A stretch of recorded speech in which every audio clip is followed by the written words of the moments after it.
Hi, everybody. Welcome to another exciting episode of Armchair Keepers of Arcane Secrets. I'm your host, Matt Ryan, and I am joined by my good friend. Bob Geis. Bob, I've noticed that I do all of the intro work, and Yes, you all do. you have to do is say your name. I barely get it right. I barely get it right. Folks, we've got so much going on back in the Arcane workshop, where Bob and I are concocting all of these deliciously evil ideas that are going to be exciting in Q1 of next year. Oh, That's, yes. like the first quarter of next year. Anyways, but we're not here to talk about that, Bob. We're here to talk about our latest in-person sessions of Masks of Nyarlathotep. Yeah, and I cannot wait. You've already given me a kind of some spoilers on your recap. I cannot wait to hear it. So go ahead, lead us off, Matt. Okay, so Bob and I haven't prepped this episode, and we haven't given it the degree of prep that we give other episodes, which is what, like a Exactly. gram? Yeah, we saved ourselves 30 seconds by doing that. Okay, all right, right, right.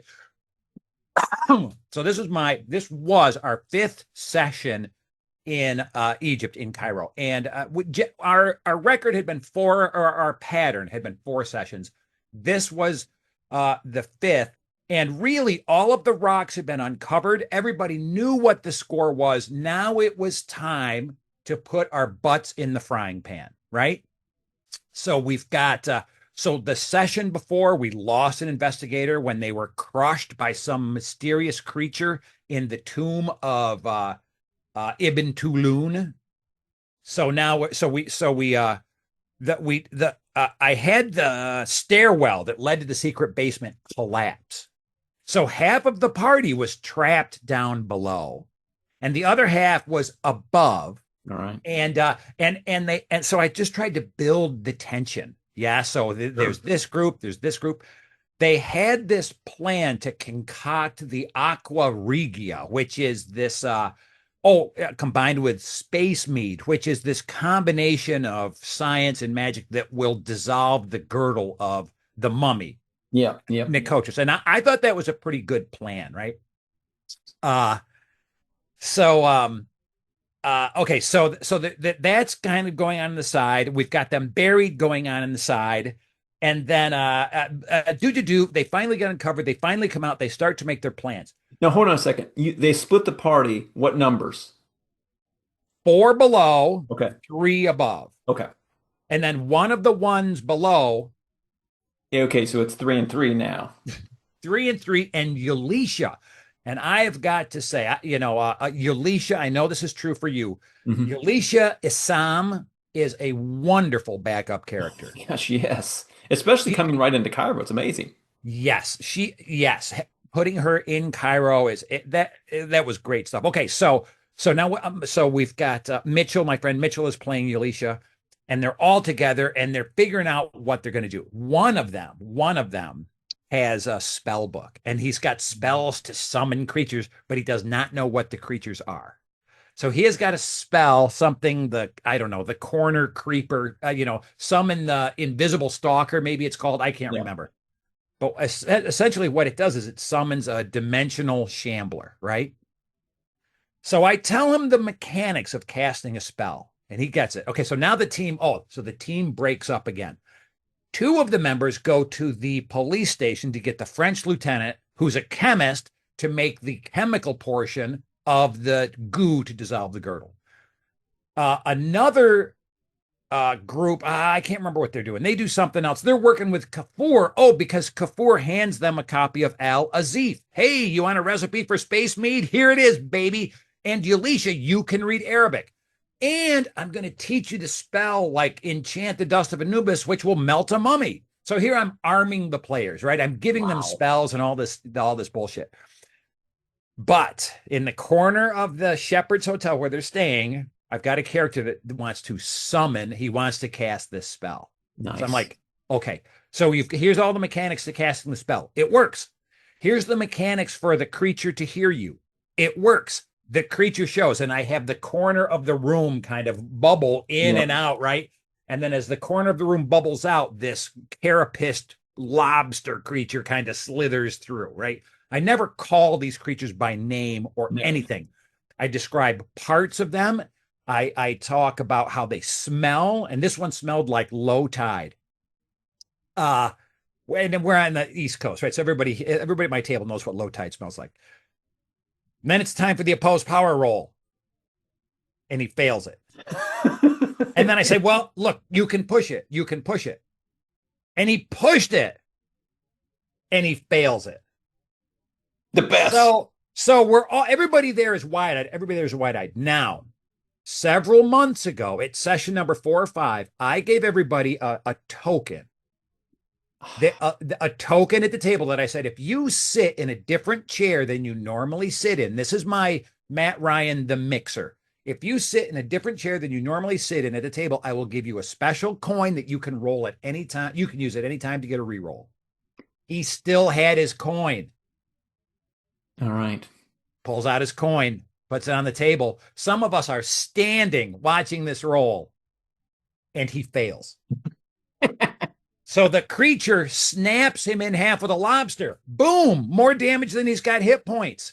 Oh, wow. He drops the floor. This is happening in the corner of Shepherd's Hotel, right? This is Shepherd's Hotel. Check, please.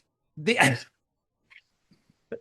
character that's standing by guard loses enough sanity when they see the creature to go temporarily insane. This is all just prep for the Great Chamber. We're not even in the Great Chamber yet.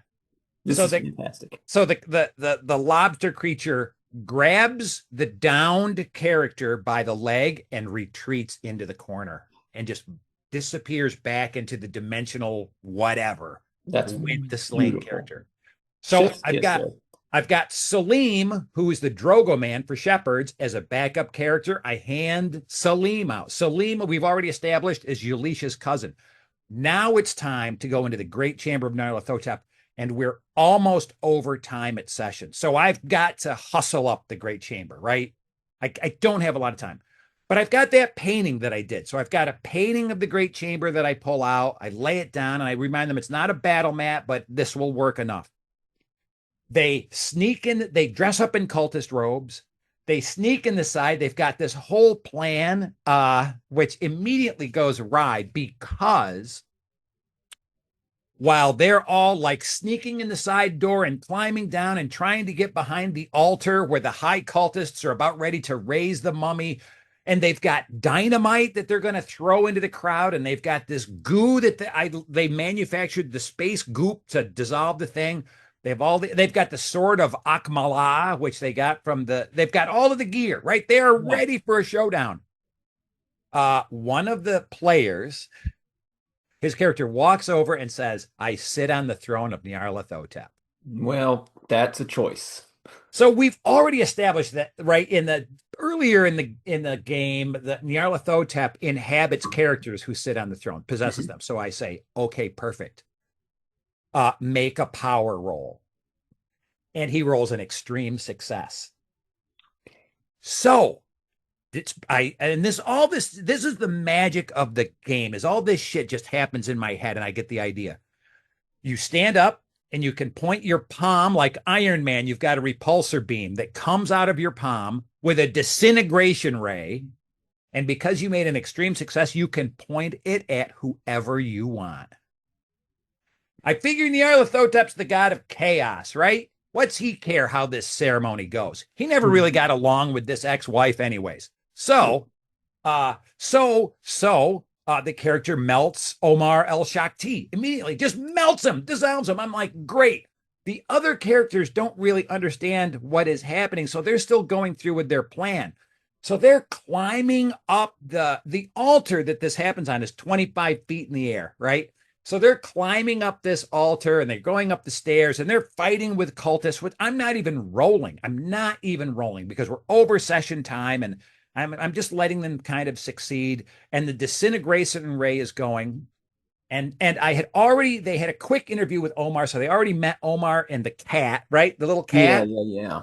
The cat's cool. I wanted to have the cat attack a character. So the cat's in the Great Chamber. The cat, if you're not familiar with the script, you probably have no idea what I'm talking about. But the cat jumps down, charges the character that's been possessed by Nyarlathotep. lashes him with his tongue, turns into the great big cat demon. We've got another little battle there. The mummy is dissolved by the disintegration ray, and then all hell is breaking loose because there's Sure. dynamite being thrown into the room. The cultists go wild and just start killing each other. The children of the Sphinx, the creepy animal Yeah, headed yeah, creatures, just yeah. start killing things left and right.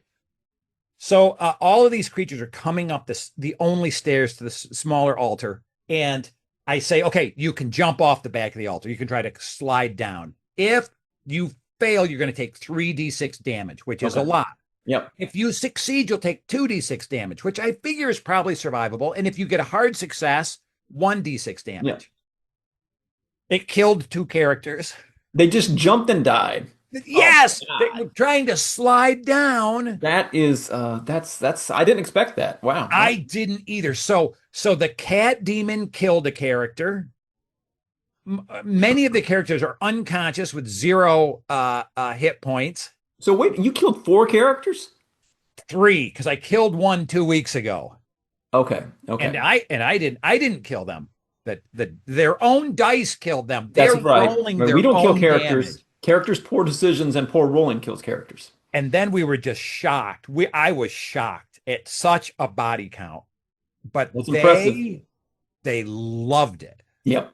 Good. They loved it. They did. When I start thinking about, because I grew up playing D&D with my little brothers, and I realized early on that if you kill a character, if you kill your little brother's character, it's there's a lot of emotions. Yeah, yeah, yeah. But in Cthulhu, it's different, right? Especially in my group. It is, and they Okay. didn't want to. They didn't want to retcon anything. They loved it. So we're going to pick up in 2 weeks. I'm going over my time. We're going to pick up in Yep. 2 weeks. We're going to make new characters, and we're going to get on the boat to Okay. Shanghai. Fantastic. Fantastic. Great. You don't even have to Shanghai him. No, Matt, that's fantastic. I love it. I love it. So, again, my crew, I've run a lot of games for my crew, and it's different than your guys because your guys is kind of a newer group, right? I mean, for the most part. That's true, Um, and they're not dyed in the wool role players. yep. Yeah, so I mean, I think it's great that they're willing to accept the high stakes of Call of Cthulhu, which really does set it apart from D&D, right? With D&D you have your little character, and you expect that guy to march from first to 10th level, no problem, right? A few bumps along the way. But in Cthulhu, every day you go out there on an investigation, it should be high stakes, and you should be, that character should be hanging by a thread. So good on you for not pulling any punches there.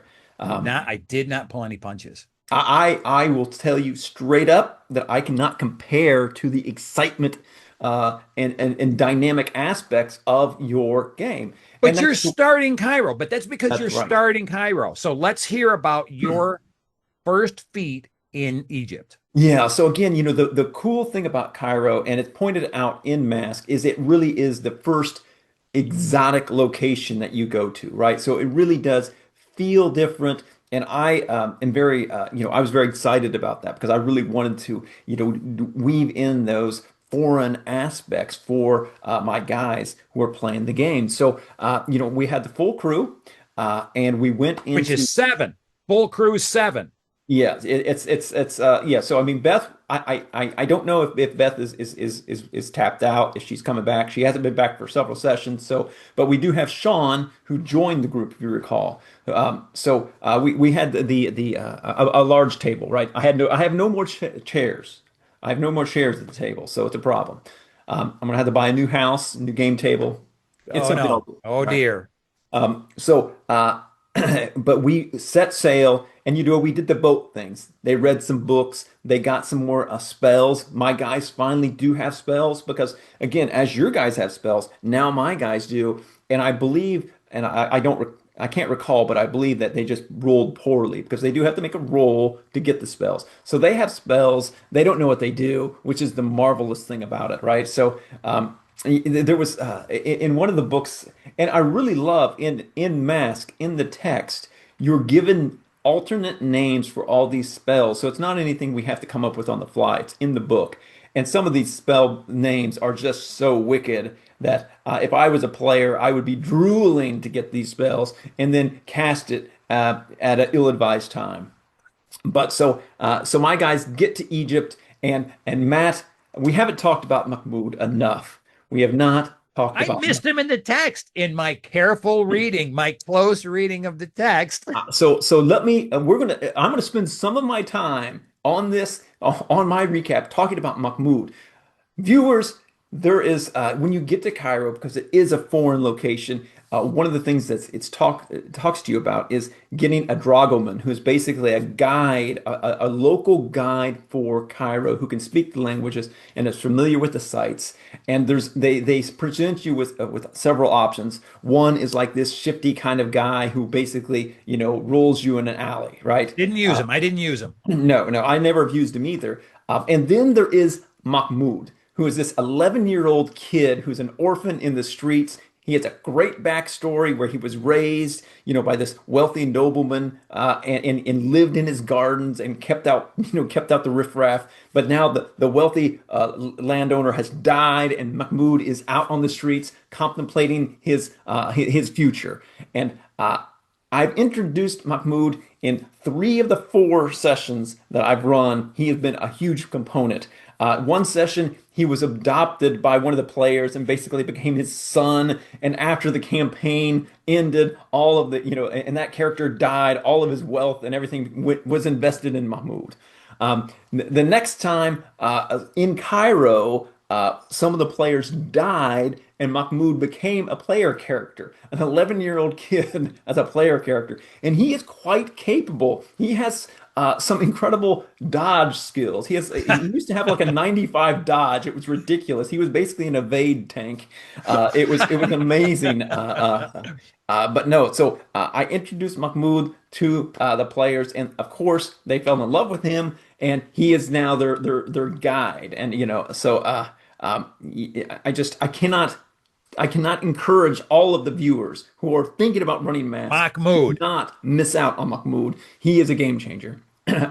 So they got to Cairo. They found Mahmoud, found them. They found Mahmoud, and now they have their guide, which works nicely because I don't have to give them everything because again, like you, Alicia is a player, Alicia, so she can speak the language, and I don't have to worry about those barriers, right? Yes. But I can play with the language barriers because she can be speaking to someone, and the other players have no idea what's happening, right?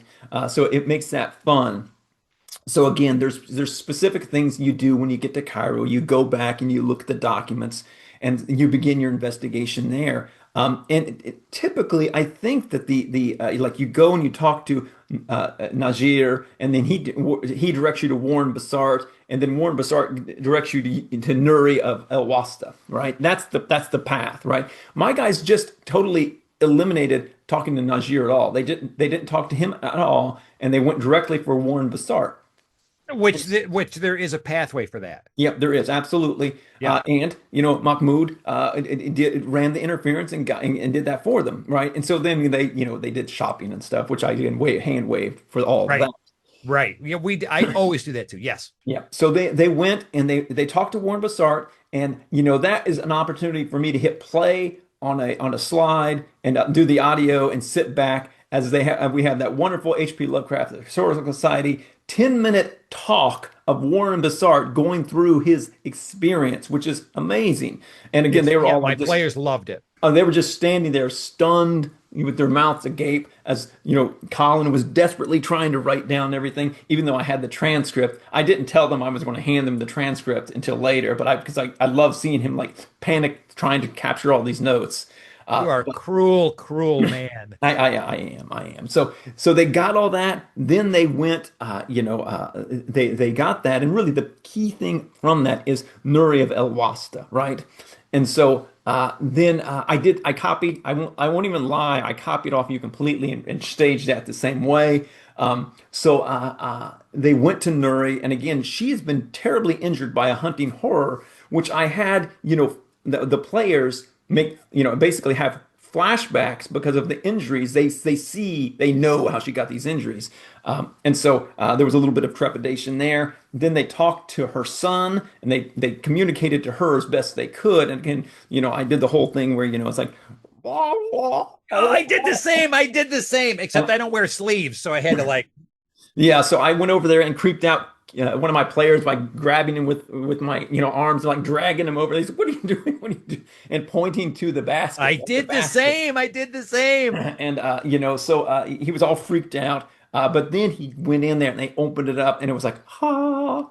And And they loved it. exactly. It's such a it don't I mean I wouldn't run this game without it. It was we had to set down some change to do it, but it was worth it, right? Um, and so that's but again, a short session, a lot of prep work, it's like to get to the good stuff. And you are at the good stuff. So I'm jealous of you and I'm catching up. Next session, they're planning to visit some pyramids. So they're going, again, players are interesting creatures. They go at things very strange ways. So they're going to say, we're not going to do any of this investigation stuff. We've got this and we're going to go right to the pyramids. So that's the plan. That's the plan, to go to pyramids. Do you know what pyramid they're going to go to? I believe that they are going to go to, again, the ones that they really, really zeroed in on were the red pyramid, which is where the symbol was. And Which is then where it was, and but which luckily there's not really a lot there. no, no, no, no. And the bent pyramid. But I have to actually kind of like review that whole session and figure out, because geographically where they are, I may ask to see your little map, right? May ask to see your little map. Oh wait, well, we use it. Yeah, yeah, yeah. But there are, yeah, there are. Where the hell is the damn Well, thing? but that's their plan, is to go and investigate those, and maybe, we can just like, fast track some things and get them right to the Great Chamber of Nyarlathotep, or at least have that little close encounter with Nyarlathotep. There it Yeah, there is. you There go. it is. There it That's is. beautiful. That's And beautiful, ladies and that's gentlemen. like five. That's the five pyramids that are mentioned in the text. Okay. There's a Yeah. 100+ pyramids Oh, along that kind of fertile ridge in I Egypt. know. Visiting Egypt is on the bucket list, right? Um, Once I become independently wealthy, I'm going to ride the Orient Express and visit Egypt, right? Look at this. Do I have this handy? I don't. But one of my buddies did visit Egypt Nice. recently, and he brought me back a little stencil hieroglyphic thing that Oh I my I gosh. can stencil out hieroglyphics. But Oh, nice. it was here the other day. I don't know where it is.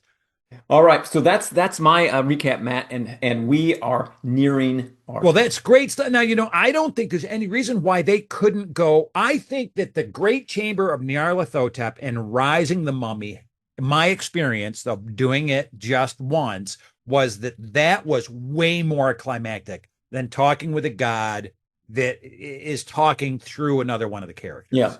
yeah, That was like that because the way that I did it, and again, I'll own a lot of this, but the way that I did it, talking through another character, is they never were that impressed with the power of Nyarlathotep because it's like they're just talking to their buddy Jesse. You know what I yeah, mean? yeah, And I couldn't really carry it off, and I didn't want to have anything. Oh, and then the big right when Nyarlathotep, and this happened my last session, when Nyarlathotep leaves, I have them make a sanity check, and if they fail it, they yeah, lose 1d100 yeah, sanity points.